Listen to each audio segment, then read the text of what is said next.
लिए चलते हैं छत्तीसगढ़, जहां पर बालोद में पुल के ऊपर पानी के तेज बहाव को पार करने की कोशिश कर रहे 2 युवक बह गए। हादसे की तस्वीरें डराने वाली हैं। सामने आई तस्वीरों में कई लोग पुल के ऊपर बह रही पानी की तेज धार को पार करने की कोशिश करते दिखाई दिए, लेकिन जैसे ही आगे चल रहे 2 युवक पुल धार के बीचों बीच पहुंचे, उनका संतुलन बिगड़ गया और अगले ही पल दोनों युवक पानी में गिर गए। इस दौरान एक युवक ने पास में ही मौजूद महिला के कुर्ते का एक हिस्सा पकड़ लिया, लेकिन बहाव इतना तेज था कि वो भी संभल नहीं पाए। इस बीच पुल की दूसरी ओर मौजूद युवक मदद के लिए पहुंचा। ऐसा लगा शायद वो दोनों युवकों को बचा लेगा। वहीं पानी में बह रहे एक युवक ने खुद को संभालने के लिए एक महिला को भी पकड़ लिया, लेकिन फिर अगले ही पल महिला का पैर छूट गया। मदद करने आया युवक भी उसे बचा नहीं पाया और दोनों युवक पानी की तेज धारा में बह गए। वो तो गनीमत रही कि हादसा होते ही रेस्क्यू ऑपरेशन शुरू हो गया और दोनों को सुरक्षित बाहर निकाल लिया गया। मध्य प्रदेश में लगातार हो रही बारिश से नदी और नाले उफान पर हैं और उसी उफान भरी नदियों में कुछ लोग जान जोखिम डालकर सफर कर रहे हैं, लेकिन किस्मत हर बार अच्छी नहीं होती। लेकिन ये बात कालू नाम का शख्स भूल गया। वीडियो मध्य प्रदेश के खरगोन से आया है, जो बेहद डरावना है। कालू रूपारेल नदी को पार करने की जिद करने लगा। लोगों ने मना किया, लेकिन कालू के सिर पर ना जाने कौन सा जुनून सवार था और वो सीधे मौत को चुनौती देने सैलाब में उतर गया। कालू को अगर थोड़ा सा भी अक्ल होती तो उफान मार रही नदी से भिड़ने की हिमाकत वो बिल्कुल नहीं करता, लेकिन वो माना नहीं और नदी पार करने की जिद पर अड़ा रहा। अगले ही पल नदी की एक तेज लहर में कालू बह गया। गोताखोरों की मदद से तलाशी अभियान चलाया गया, लेकिन कालू का अब तक कोई पता नहीं चला है। अब आपको कुछ तस्वीरें दिखाते हैं जहां पर बारिश के बाद उन मकानों पर खतरा मंडरा रहा है जिनकी नींव कमजोर हो चुकी है। इस बीच मुंबई से एक डराने वाला वीडियो सामने आया है। आप तस्वीरें देख सकते हैं। बारिश के बाद लैंडस्लाइड हो गया और 2 से 3 मकान धराशायी हो गए। ये वीडियो चेंबूर के सह्याद्री नगर से आया है। हालांकि गनीमत ये रही कि यहाँ इस घटना में जान का कोई नुकसान नहीं हुआ है।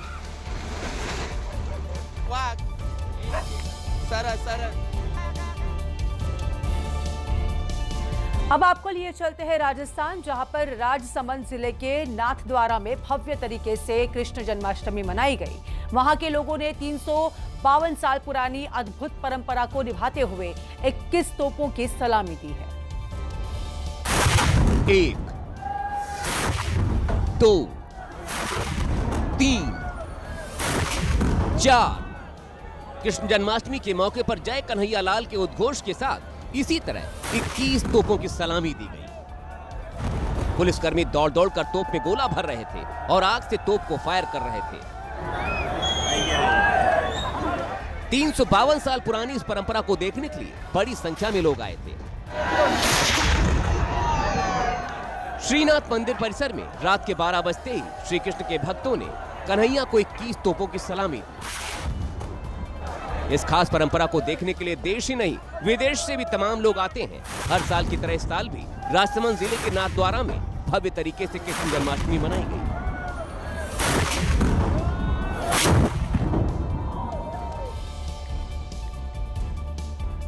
महाराष्ट्र के पुणे में दही हांडी के कार्यक्रम में जबरदस्त भीड़ उमड़ी। लोगों का ऐसा सैलाब देखकर प्रशासन के भी हाथ पांव फूल गए। भीड़ ऐसी कि तिल रखने की भी जगह नहीं। जहां तक नजर गई सिर्फ लोग ही नजर आए। दरअसल बेलगाम चौक पर आयोजित दही हांडी का कार्यक्रम आयोजित किया गया था। हर साल इस चौक के पास 2 से 3 मंडलों की दही हांडी देखने के लिए भीड़ उमड़ती है, लेकिन इस बार भीड़ सैलाब की शक्ल में आई।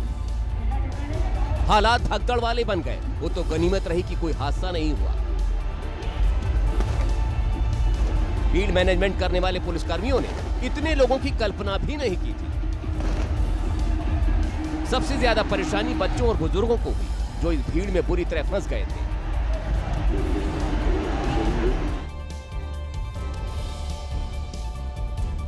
वैसे तो कल देश भर में जन्माष्टमी बड़े धूमधाम से मनाई गई, लेकिन राजस्थान के अजमेर में डॉग लवर्स ने खास अंदाज में इस बार की जन्माष्टमी मनाई। देखिए, ये डॉग लवर हाथों में तख्तियां लेकर सड़क पर उतरे थे। अलग अलग तख्ती पर स्ट्रे डॉग्स को बचाने के लिए अलग अलग संदेश लिखे थे। एक तख्ती पर स्ट्रे डॉग्स की तस्वीर के साथ लिखा था, भारतीय हूँ पर आजाद नहीं। तो शुरू करवा दे। इसी तरह कुछ तख्तियों पर स्ट्रे डॉग्स के साथ भगवान शिव की तस्वीर लगाकर भी संदेश दिया गया, तो कुछ तख्तियों में भगवान कृष्ण को स्ट्रे डॉग्स की रक्षा करते हुए दिखाया गया। आवारा कुत्तों को बचाने के लिए और सुप्रीम कोर्ट के फैसले के विरोध में बड़ी संख्या में डॉग लवर इकट्ठा हुए थे। वहीं दूसरी तरफ इस प्रदर्शन के चलते सड़क पर लंबा जाम लग गया था और लोग काफी देर तक इस जाम के चक्कर में जूझते रहे। वहीं बिहार के कटिहार में देश के आन बान शान तिरंगा यात्रा निकली, लेकिन जिस मंशा के साथ तिरंगा यात्रा निकलनी चाहिए थी वैसी निकली नहीं। इस यात्रा के दौरान युवक देशभक्ति से ज्यादा स्टंट करते दिखे। कार में लगा झंडा, हाथों में तिरंगा, लेकिन ले रहे हैं कानून से पंगा। ट्रैफिक नियमों का मजाक उड़ाते इन लोगों को तो देखिए, कार की छत पर बैठकर देशभक्ति का यह अनोखा अंदाज देखिए। दोनों ओर की खिड़की से बाहर निकले इन युवकों को देखिए। महंगी महंगी कार के साथ युवकों का भाव देशभक्ति से ज्यादा रीलबाजी और स्टंटबाजी में नजर आया। गले में फूलों की माला पहनकर पूरे रसूख का प्रदर्शन हुआ। इन युवकों को जरा भी एहसास नहीं कि वो कितने खतरनाक हादसे को न्योता दे रहे हैं।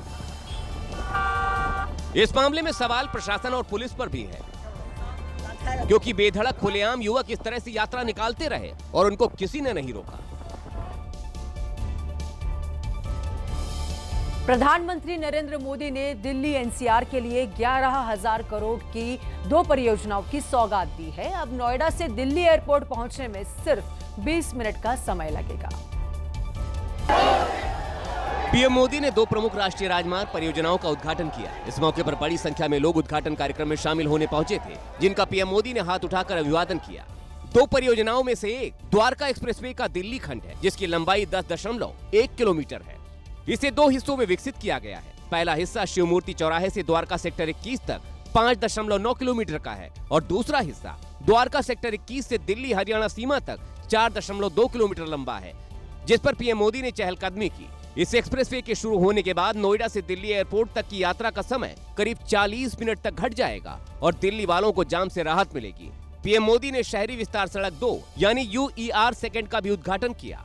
इस सड़क की वजह से दिल्ली की इनर और आउटर रिंग रोड, मुकरबा चौक, धौला कुआं और राष्ट्रीय राजमार्ग 9 पर ट्रैफिक दबाव कम होगा। ये सड़क बहादुरगढ़ और सोनीपत को सीधे जोड़ती है।